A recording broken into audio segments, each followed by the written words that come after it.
1899 series को हम लोग डिस्कस कर रहे थे लाइव सेशन में, तो समय की कमी से कुछ एस्पेक्ट छूट गए थे, तो वो उसको इस पार्ट में कवर करने की कोशिश कर। इस पूरी सीरीज़ में जो कहानी एक शिप पे होती है, ये शिप समुद्र के अंदर है। दोनों ओर कहीं उसका अर्थ का किनारा दिखाई नहीं दे रहा, पानी है चारों। इसको आप ऐसे देख सकते हैं जैसे हम अभी पृथ्वी पे हैं और चारों ओर बस तारे दिखाई दे रहे हैं, उसके बीच में अर्थ है। तारे, ग्रह और बस इसके अलावा हमें नहीं दिखता। इसके गैलेक्सी के बियॉन्ड क्या जीवन है, इस तरह हमें इस शिप में जीवन नहीं दिख रहा कि इसके बाहर भी जीवन है, ऐसे ही हमें अपने अर्थ के जीवन में ये नहीं अभी दिखता कि इस गैलेक्सीज़ के बाहर या कहाँ पे कहीं और भी लाइफ फॉर्म है कि नहीं। तो ये एक शिप का प्रतीक है। पानी, जिस तरह पानी में शिप, ऐसे ही इस पूरे स्पेस में हमारी इस स्पेस में जो कुछ भी हमें दिखता, इतना बड़े से बड़ा, ये सारा 99.99999% ये स्पेस है। इस स्पेस में इतना कम परसेंट जो कुछ भी हमें फिजिकल दिखता, तो जो बाकी कुछ है, जो उसको हम फिजिकली नहीं देख पाते, वो सब वो इतना बड़ा हिस्सा है, जिसको अभी हम नहीं देख पा रहे, लेकिन आने वाले समय में अगर हमारी कॉन्शियसनेस रेज होगी और कॉन्शियसनेस शिफ्ट के बाद हम इसको परसीव कर पाएंगे। इस शिप में एक और कॉन्सेप्ट इस सीरीज में है, पोर्टल्स। आपने देखा होगा कि वो शिप के थ्रू शिप के किसी कमरे से जाते थे, और वो अगर वो शिप के में जा रहे हैं तो वो अगर बाहर कहीं निकलते भी तो पानी के अंदर होते, लेकिन वो निकलते हैं किसी जमीन के ऊपर। ऐसा कैसे संभव? एक डायमेंशन से दूसरी डायमेंशन के बीच जो पुल है, यही पोर्टल्स कहलाता है। तो हम पोर्टल्स के थ्रू ये इसको दिखाने की कोशिश की इस सीरीज में कि वो शिप से बाहर निकली तो पोर्टल, और जब वो बाहर निकलते थे तो भी वो जितना भी आगे जा पाए, अल्टीमेटली जब वो उन्हें दीवार दिखती थी या जब उसको वो खुरचते थे, तो वो वहाँ पे शिप की बाउंड्रीज ही दिखती। इसका मतलब वो कितना भी एफर्ट कर पाते, वो इस सिमुलेशन के बाहर नहीं जा पा रहे। एग्जैक्टली सेम हमारी सिचुएशन है अर्थ के ऊपर। हम थर्ड और फोर्थ डायमेंशन जीने की तक इस पृथ्वी पे, और मरने के बाद भी इसकी बाउंड्री से बाहर नहीं जा पाते। और एक सीन तो ऐसा था कि बाउंड्री वो ग्लास दिख रहा था, और वो ग्लास भी उसकी बाउंड्रीज थी, कि बियॉन्ड नहीं जा सकते।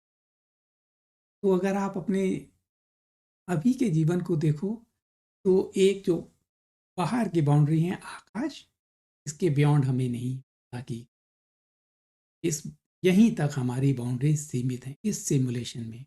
इस सिमुलेशन के बाद हम इस बाउंड्रीज के बाहर जा सकेंगे। और देखो, अगर आप सोचना चाहो तो दो लगभग एक जितने बड़े गोले, एक को सूर्य, चंद्र और तारे, ये बाउंड्रीज हैं हमारी। और इन बाउंड्रीज में हम ये मानते हैं कि मान लो प्लेडियन स्टार सिस्टम, ये 450 टू 550 लाइट ईयर्स है। में कई तारे हैं, 7 सिस्टम पे वहाँ पे लाइफ है। तो जो सबसे पृथ्वी के निकट है वो 450 ऑलमोस्ट लाइट ईयर्स, और लास्ट वाला 550 लाइट ईयर्स। तो क्या जब हमें ये दिखता है, तो ये 450 साल पहले वाला प्रकाश अब दिख रहा है, या ये अभी का प्रकाश? क्या हम जो देख रहे हैं वो पास्ट टेंस देख रहे हैं? सोचिए।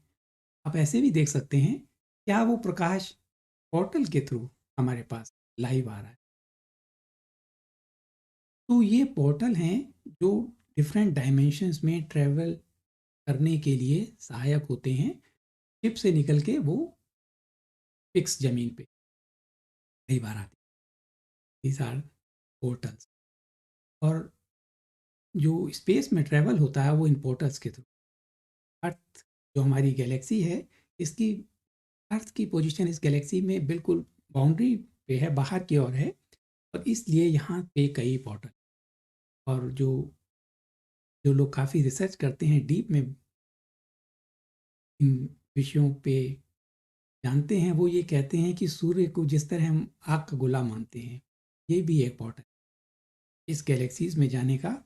और अब आजकल कई अब कैमरे की क्वालिटी अच्छी है या कुछ लोग इस तरह की वीडियो कैच कर पा रहे हैं जिसमें कभी-कभी दिखता है कि वहाँ के थ्रू कोई मूवमेंट से स्पेसशिप उसके थ्रू पास हो। तो सूर्य भी एक बहुत बड़ा। और जब हम एस्ट्रल ट्रैवल में डिफरेंट डायमेंशन में कुछ लोग ट्रैवल कर पाते हैं, तो वो ये मानते हैं कि थर्ड आई भी हमारा के थ्रू हम नेक्स्ट एस्ट्रल ट्रैवल में डिफरेंट डायमेंशंस में ट्रैवल। तो ये जो एस्पेक्ट है पोर्टल का, ये इस सीरीज़ में वो भी दिखाने की एक और कॉन्सेप्ट भी इस सीरीज़ में लाए कि एक लेडीज़ है वो बहुत धार्मिक, हर बात में धर्म को कोट करती है, ईश्वर की बातें करती है, ईश्वर का नाम लेती है। और दूसरी पिम्प है, वो प्रोस्टिट्यूट करने वाली लड़कियों की दलाल है। और अंत में दिखाई देता है कि जो गॉड फीयरिंग लेडी थी, वो वेकअप कॉल में नहीं थी इंक्लूडेड। और जो पिम्प थी, जिसको हम बहुत खराब लोएस्ट लेवल का हम मानते हैं, औरतों की दलाली करने वाली, के पास वो लेटर भी था और वो लास्ट तक। इसी कॉन्सेप्ट से आप अपने कर्म के सिद्धांत को तोड़ पाएंगे अगर तोड़ना चाहेंगे तो। नहीं तो आप काफ़ी हद तक इन्वॉल्व रहेंगे अपनी सोच, अपने तरीके से जीवन को देखने के लिए। और इस संदर्भ में मुझे गीता की, सॉरी, महाभारत की एक कहानी याद आती है। एक सन्यासी था, काफ़ी समय जंगल में गया, बहुत साधना की, पेड़ के नीचे बैठ के एकांत में होके। तो एक बार ध्यान में था, तो ऊपर कबूतर था शायद, तो कबूतर ने बीट की, तो उसकी नींद खुल गई, सॉरी, उसका ध्यान खुल गया। तो उसने ऊपर नज़र करके देखा कि क्या है ये। तो उसी समय दोनों कबूतर भस्म हो गए। उसको बड़ा घमंड हो गया, देखो अब मैं एनलाइटेंड हो गया, मेरे अंदर शक्तियाँ आ गई, मैंने सोचा और कबूतर भस्म हो गया। तो उसने अपनी साधना छोड़ के गाँव में आया और गाँव में उसने भिक्षा के लिए किसी घर में आवाज़ दी। तो लेडीज़ ने कहा कि आप थोड़ा वेट करिए, मैं अभी आती हूँ, कुछ काम में होगी, या उसने कहा कि मैं सेवा कर रही हूँ अपने हस्बैंड की या ससुर की। तो उसने कहा कि सन्यासी को वेट कराते हो आप? आपको जानते नहीं मैं कौन हूँ? तो उस लेडीज़ ने अंदर से कहा कि मैं कबूतर नहीं हूँ कि जल जाऊँगी। उसको बड़ा आश्चर्य हुआ कि अच्छा, इसको तो यहाँ तक का भी पता है। तो उसने फिर पूछा कि मैं क्या करूँ? उन्होंने कहा कि अगर आपको ज्ञान लेना है तो आप, कोई एड्रेस दिया, वो पूछते-पाछते एड्रेस में वहाँ पहुँचे, तो वहाँ उन्हें कसाई दिखाई। कसाई था, तो उन्हें लगा कि शायद मैं गलत जगह आ गया हूँ। तो कसाई ने देखा और कहा कि आपको जिस लेडीज़ ने भेजा है, बिल्कुल सही जगह पे आइए मेरे घर। उनसे उन्होंने ज्ञान प्राप्त। तो ये कहानी भी इसी तरह आपको देखनी है कि महाभारत के ज्ञान से, कि जो ये प्रोफ़ेशन है, चाहे वो दलाल है औरतों की या वो कसाई है जो हमारी नज़रों में लोएस्ट है। इस सिमुलेशन में, इस पिक्चर में, इस सपने में इससे ज़्यादा। और एक और कॉन्सेप्ट भी आप समझ सकते हैं, गीता के चैप्टर 10 विभूति योग। उसमें ये सबसे एक ऐसा चैप्टर है जिसको अंडरस्टैंड करना कठिन भी है और बड़ा बोरिंग भी है। उसमें भगवान पूरे चैप्टर में यही कहते हैं कि मैं वृक्षों में मैं पीपल हूँ, अ, पर्वतों में मैं विंध्याचल हूँ, नदी हूँ, समुद्र हूँ, पूरा वो बताते हैं कि मैं ही हूँ। तब मुझे नहीं समझ में आता था, लेकिन इस चैप्टर की बड़ी इम्पोर्टेंस है सिमुलेशन को समझने या सपने को समझने के लिए। भगवान इस जैसे हमारे सपने में सब कुछ, वो कुछ भी दिखता, हमारे सपने की जो हवा है वो भी हम ही हैं। तो ऐसे ही इस भगवान के सपने में भगवान बताते हैं, अब देखो मेरा ही, क्योंकि ये सिमुलेशन। तो that chapter is also very important. और ये भी हमें जो चारों ओर दिख रहा है इसी सिमुलेशन का हिस्सा, ये 1899 सीरीज़ में इसको इस तरह शायद डायरेक्टर दिखाना चाहते होंगे।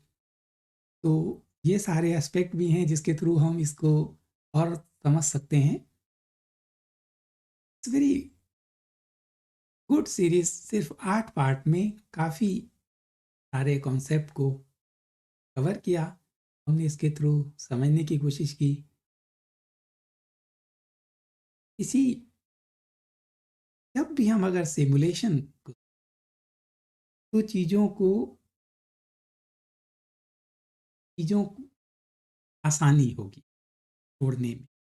नहीं तो हम अपने आइडियाज़ को बहुत तेज़ी से पकड़े रहेंगे, सही, गलत और इस द्वैत में उलझे रहेंगे। द्वैत हमारी जर्नी को स्लो करता है, जर्नी फ़ास्ट होती है जब हम अपने बीच में आते हैं। और अगर आप महाभारत की एक और कहानी भी इस संदर्भ में देखें, तो युद्ध के बाद घमंड हो गया कि हमने युद्ध जीत लिया और सबसे इस युद्ध को जीतने में सबसे बड़ा कंट्रीब्यूशन हमारा। तो अर्जुन और भीम जब दोनों में हुआ तो दोनों भगवान के पास पहुँचे कि आप बताइए कि हम दोनों में से किसकी वजह से युद्ध जीता? तो भगवान ने कहा मुझे चलो बार्बरीक है, उसने पूरा युद्ध देखा। हम बार्बरीक से जाके पूछते हैं कि किसने ज़्यादा किसका कंट्रीब्यूशन ज़्यादा। तो बार्बरीक बहुत महान योद्धा था, आपने कहानी सुनी है कि उसने पूरे युद्ध को ऑब्ज़र्व किया था। तो दोनों भाई वहाँ पहुँचे, वहाँ जाके उन्होंने पूछा कि हम आप बताइए आपने पूरा युद्ध देखा है कि हम में से कौन किसका कंट्रीब्यूशन सबसे ज़्यादा था? तो उसने कहा कि मैंने तो सिर्फ़ एक ही सुदर्शन चक्र देखा, जो भगवान ने अपने विश्व स्वरूप में भी 11th चैप्टर में दिखाया कि जिनको तुम समझते हो कि तुम मारो, वो सब मेरे द्वारा पहले मेरे थ्रू ही संहार होता है, मेरे थ्रू ही जीवन होता है, ये मेरा सपना है। इस अंडरस्टैंडिंग से हमारी बहुत सारी जर्नी फास्टेस्ट हो सकती है अगर हम करना। तो let us grow together at the fastest speed. ये समय का बेस्ट सदुपयोग करें और नए युग के निर्माण में। Thank you very much.